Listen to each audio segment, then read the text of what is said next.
अंडाशय के विषय में चर्चा करने जा रहे हैं। ये अंडाशय जो है प्रत्येक मादा में जो है पाया जाता है।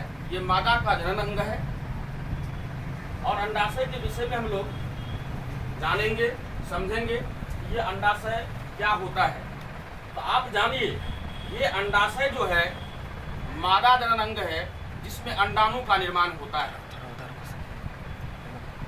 ये अंडाशय प्रत्येक मादा के शरीर में एक जोड़ी पाया जाता है और यह अंडाशय जो होता है श्रोणी गुहा, जिसको हम पेल्विस कैविटी कहते हैं, उसमें स्थित होता है अर्थात पाया जाता है। तो इस अंडाशय के बारे में समझे। सबसे पहले ये अंडाशय जो है प्रत्येक मादा के शरीर में 2 की संख्या में पाया जाता है और यह श्रोणी गुहा में उपस्थित रहता है।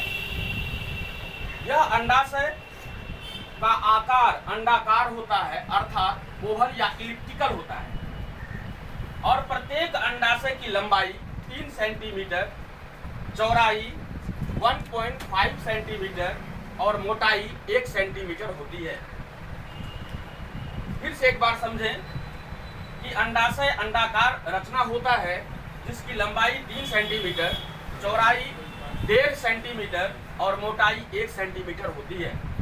यह अंडाशय जो होता है मेसोवारियम एक प्रकार की झिल्ली होता है जिसके द्वारा उदर के पृष्ठीय भाग से जुड़ा होता है।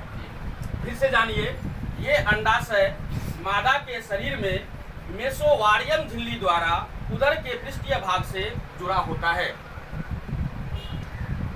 अब हमको जानना है यह अंडाशय जो होता है अर्थात हम कहें तो प्रत्येक अंडाशय जो होता है मादा के शरीर में वो घिरा होता है अर्थात कवर्ड होता है।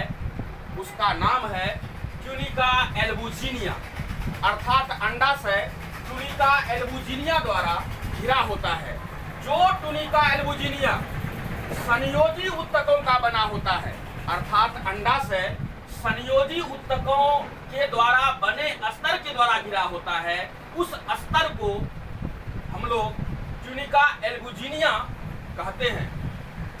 अब ये ट्यूनिका एल्बुजिनिया जो है जिसके द्वारा अंडाशय घिरा होता है, जिसे हम बार बार ट्यूनिका एल्बुजिनिया कह रहे हैं, आप अपने माइंड में हिट कर लीजिए, सिट कर लीजिए कि ये अंडाशय ट्यूनिका एल्बुजिनिया के द्वारा घिरा होता है जो संयोजी उत्तक अर्थात कनेक्टिव टिश्यू का बना होता है।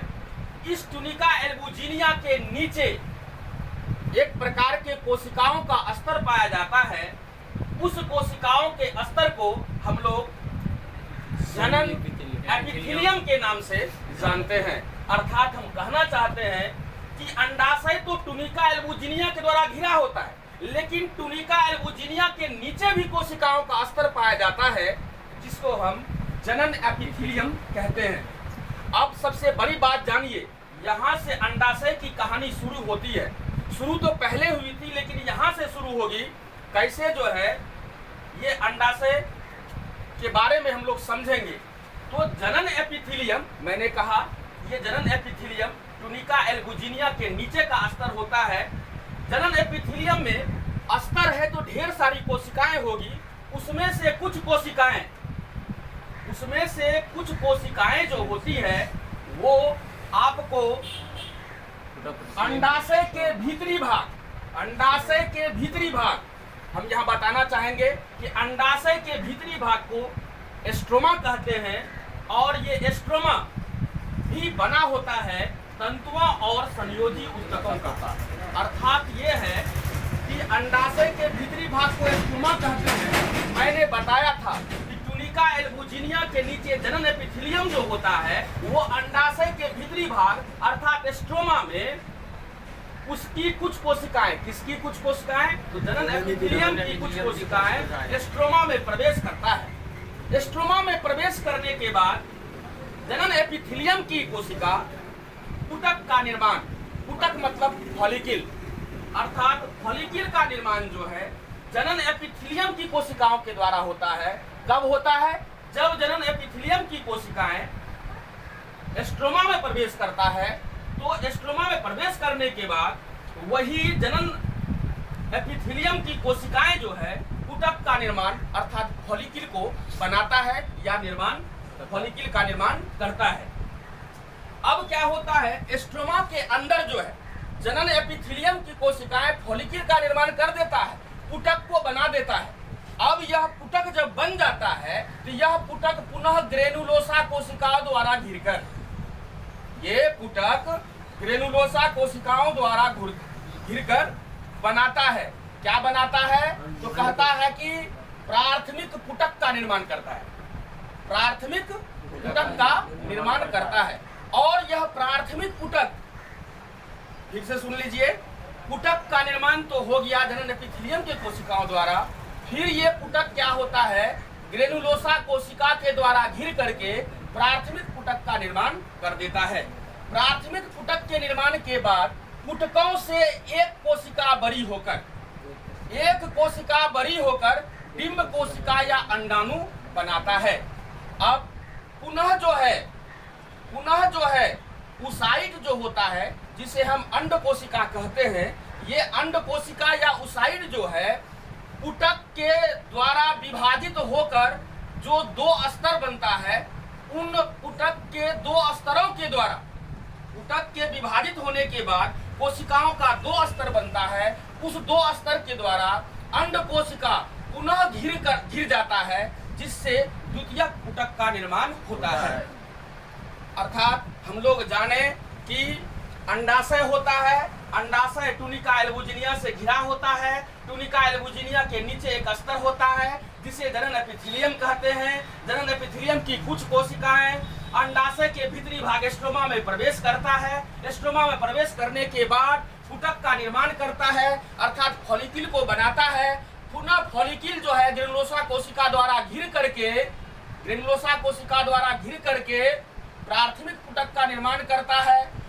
और पुटकों में से प्राथमिक पुटक का जब निर्माण हो जाता है, तब जो है कहता है कि पुटक में से जो है एक कोशिका जो है बड़ी होकर के डिंब कोशिका या अंडाणु का निर्माण करता है, अर्थात डिंब कोशिका या अंडाणु बनाता है।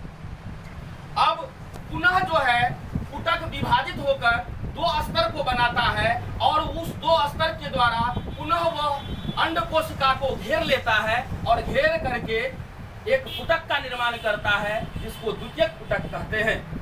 अब जो है यह द्वितीयक पुटक मैंने पहले बताया था कि अंडाशय के आंतरिक भाग जो तंतुओं और संयोजी ऊतकों का बना होता है, जिसको मैंने स्ट्रोमा नाम दिया था, अर्थात अंडाशय के भीतरी भाग को, आंतरिक भाग को, अंदर वाले भाग को स्ट्रोमा कहते हैं। अब वह द्वितीयक पुटक जो बन गया था, वह द्वितीयक पुटक स्ट्रोमा के ऊपरी भाग में आता है। स्ट्रोमा के ऊपरी भाग में आने पर क्या होता है, कौन आता है, द्वितीयक पुटक। द्वितीयक पुटक जब स्ट्रोमा के ऊपरी भाग में आता है तो एक क्षेत्र बन जाता है, अर्थात द्वितीयक पुटक के स्ट्रोमा के ऊपरी भाग में आने पर एक क्षेत्र बन जाता है। उस क्षेत्र को हम लोग एंट्रम कहते हैं और एंट्रम में एक प्रकार का द्रव भरा रहता है, जिसे हम लोग पुटिका द्रव मतलब लिक्वर फॉलिकुलाई कहते हैं। अब एंट्रम और पुटिका द्रव के कारण अंडाणु थोड़ा खिसक जाता है, लेकिन पुटकों से संबंध बनाए रखता है। अब अंडाणु और पुटक कोशिकाओं के इस समूह को डिस्कस प्रोलीजेरस कहते हैं। तो हमें ध्यान देना है, आपको पूछा जा सकता है कि डिस्कस प्रोलीजेरस क्या है, तो हमें वहां बताना है, we will have to tell about, हमें बताना है कि अंडाणु और पुटक कोशिकाओं के समूह को डिस्कस प्रोलीजेरस कहते हैं। यहां तक की बात हुई। अब सबसे बड़ी बात जानिए, जब अंडाशय से अंडाणु निकल जाता है, अर्थात अंडोत्सर्ग की क्रिया हो जाती है, अर्थात ओवुलेशन हो जाता है, अर्थात अंड निस्सरण हो जाता है।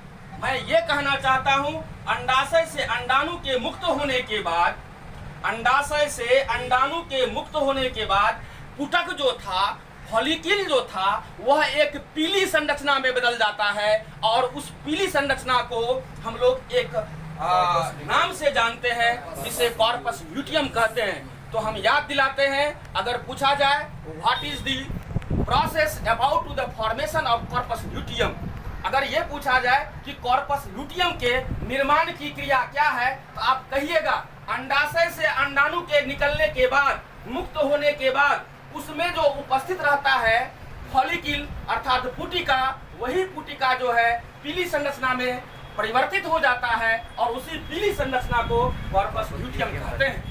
थोड़ा हम लोग कॉर्पस ल्यूटियम के बारे में समझे। कॉर्पस ल्यूटियम एक अस्थायी अंतःस्रावी ग्रंथि है, कहे तो टेम्पोरेरी इंडोक्राइन ग्लैंड है।